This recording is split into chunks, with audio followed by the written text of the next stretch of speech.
been said, lightning doesn't strike twice.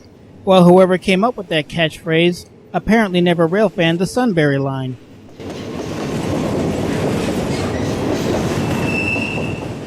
Because here on the Sunbury, lightning can strike not only once, but 2 and even 3 times, as you'll see. This is Canadian Pacific Train 458, a southbound manifest that ran between Binghamton, New York and Enola, PA before the days of the Norfolk Southern takeover of this line. Note the power and the makeup of this train. Although 458 was a Canadian Pacific train with a Canadian Pacific crew, it ran with NS power, which can make it a tough train to figure out for those unfamiliar with the line. Also take note of those double-stack containers. If you've been watching these videos, then you know that those containers will be cut off at Taylor, 1 mile to the south.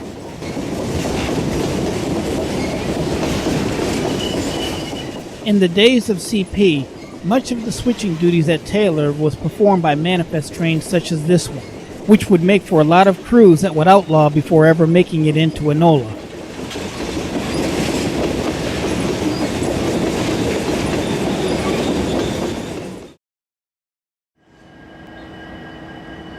But it wasn't the switching duties at Taylor that was the biggest problem for today's crew. Problems with the lead engine, which rendered the 6904 pretty much useless, required a turnaround move at Steamtown.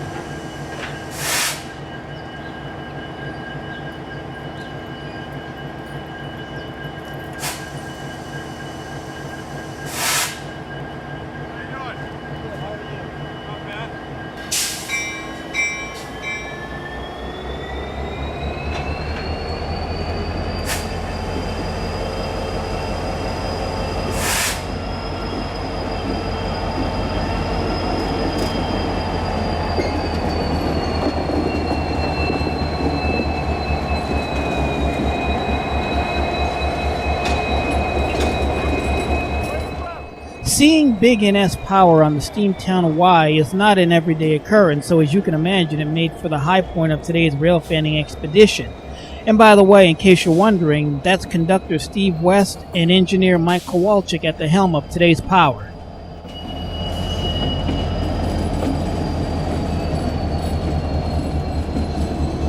Once the turnaround move was complete and the iron was bent back for the main line, I made a request to the engineer to give us a little horn salute on his way out. And boy, was he ever accommodating.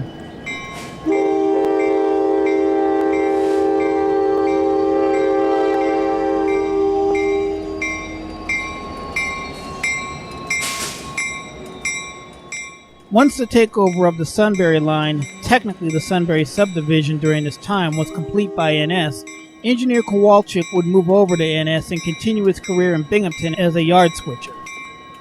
Conductor West, not as fortunate, would exit with CP and made the move to upstate New York to work as a conductor out of the Saratoga Springs yard. If you're watching this video, Steve, it was nice having you around while we did.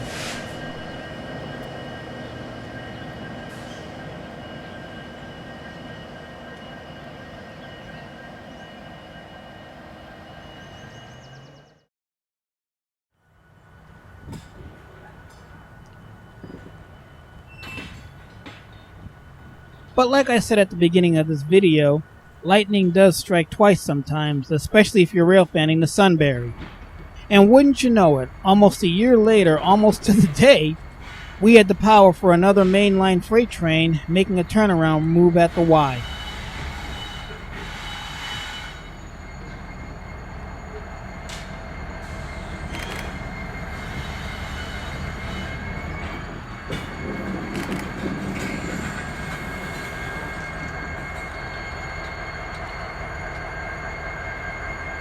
Although a different day and a completely different year, the circumstances were pretty much the same. Locomotive problems, in this case that lead CPGE, prompted another turnaround move at Steamtown. So you see, lightning does strike twice on the Sunbury.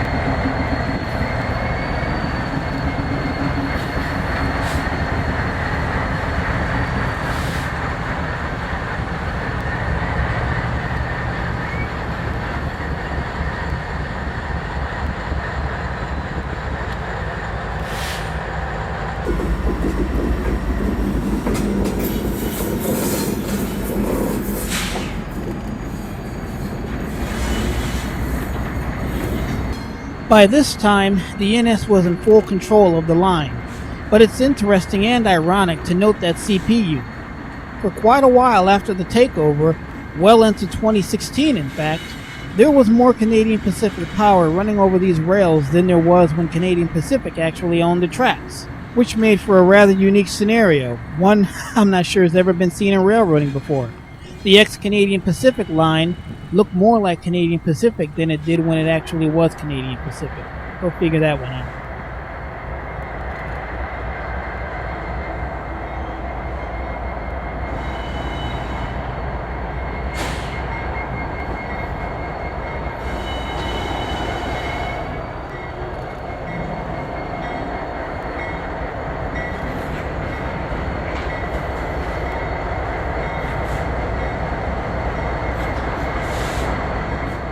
Note the extra crewman on the pilot of the NSGE. He's there to help the NS crew make their move around the Y. Understandably, the NS crews aren't used to dealing with the tight curvature of the Hyde Park Y.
That white no trespassing sign next to the CP engine is a clear indicator that these tracks now belong to someone new.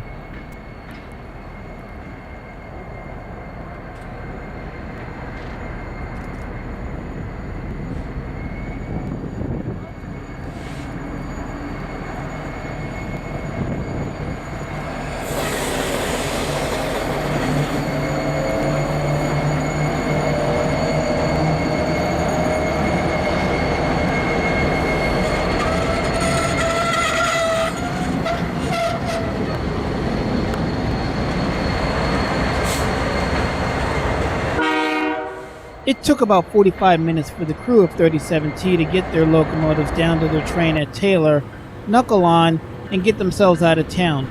But when they did, it was a real treat for the eyes and for the ears.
So here we are now in 2017 and another situation at the Y.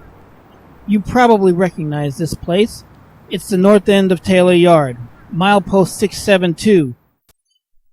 Milepost 672 is also famous, or infamous depending on your own point of view, for another reason. It's the start of the 10-mile-long treacherous grade to Clark Summit. Today's train is W7T. That's a 37T extra. And today's situation is kind of like the others, albeit with a little twist this time around. Today's train is a monster at a whopping 9,500 feet or so, and marker troubles down on the Reading and Northern Line in Lee Heighton and Jim Thorpe area prompted today's late arrival here in the late afternoon. Today's unusual circumstances are unique for another reason too. It's just one of several incidents that have plagued the railroad over several weeks. Incidents that revolve around constant locomotive issues and excessively long trains. If I had more time in the video, I'd tell you about the disaster of yesterday. A disaster involving a train 37T much like this one that stalled on the grade and had the railroad tied up for hours and resulted in at least 2 outlawed crews. 3 more, Pat. 3 cars. 2 to go. 2. Last one. 1 more. And when you get them stopped, that'll do. On the stop.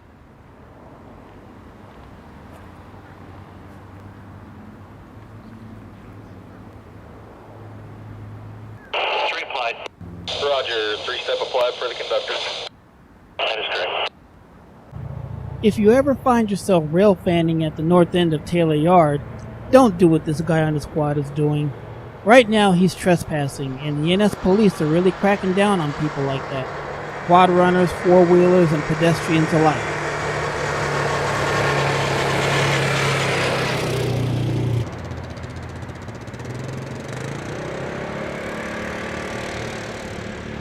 After several minutes, the locomotives were finally uncoupled and the train started up the hill towards Steamtown Y.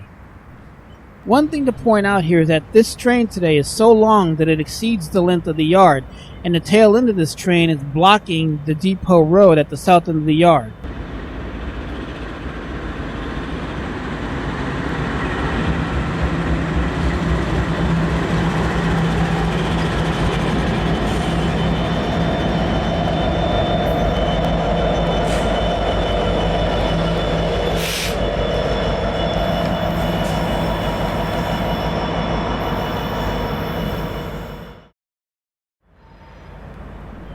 A mile up the hill at the Y, the same shenanigan that took place in the last 2 episodes takes place now, turning this big locomotive consist.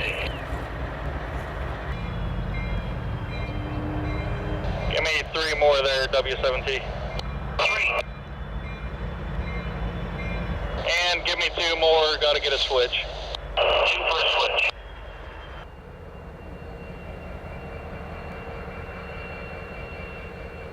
And that'll do, W7T.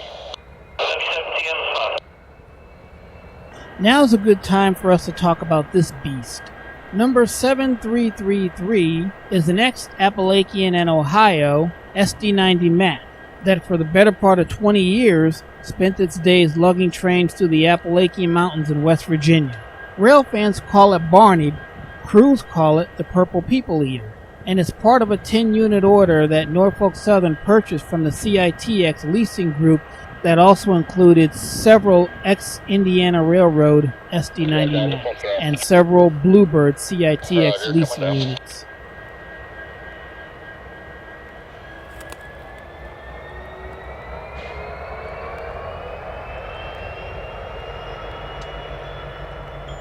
Just like the ex-Union Pacific SD90 Macs that are now sporting facelifts and black NS paint, the ex-CITX units will be rebuilt into SD70 ACUs.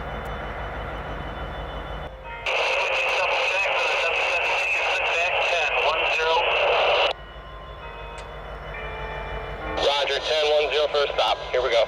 Here we go.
Notice what's spray painted on the rail. Alco Junk Road. Apparently someone's not too impressed with the Delaware Lackawanna's fleet of 50-year-old vintage locomotives.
Yeah, Nicole, north end of Steamtown Junction, derail and switch your line normal, over. Roger, north end of Steamtown, line left normal, 5:56 p.m., over.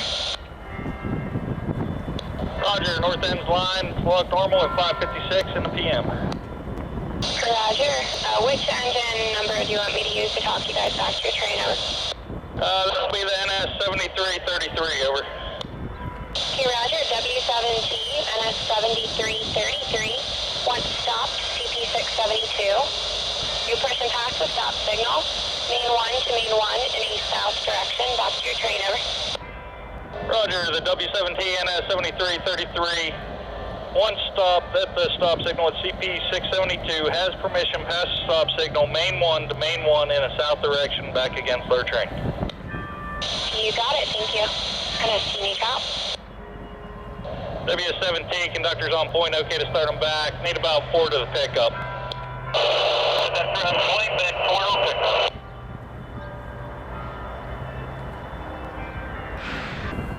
Three to the pickup, W7T. 3 for pickup.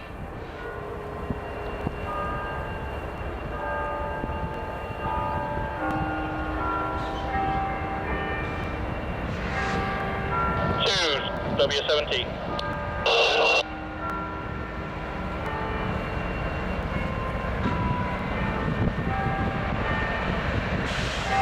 One more W7T. Half a car.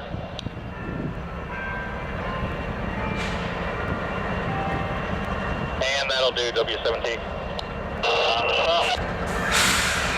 And CT's on board, we're on point, give you clear back, 22-0 to start. 20, cruise on board.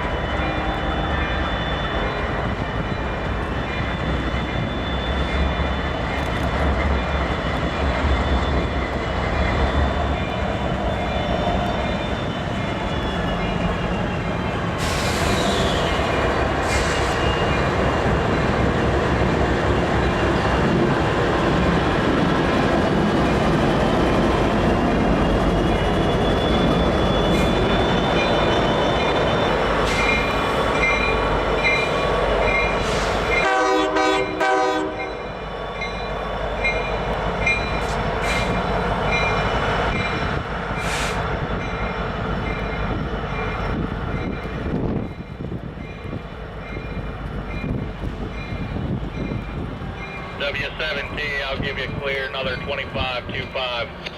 Clear 25, W7T.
As the tail end of W7T rolled by, we had bets as to whether or not he'd make it to the top of the hill. And as it would happen, he made it to the top with no further issues. The only real question now is whether or not there'll be another scenario like this in 2018. For Trains 21, call me AC.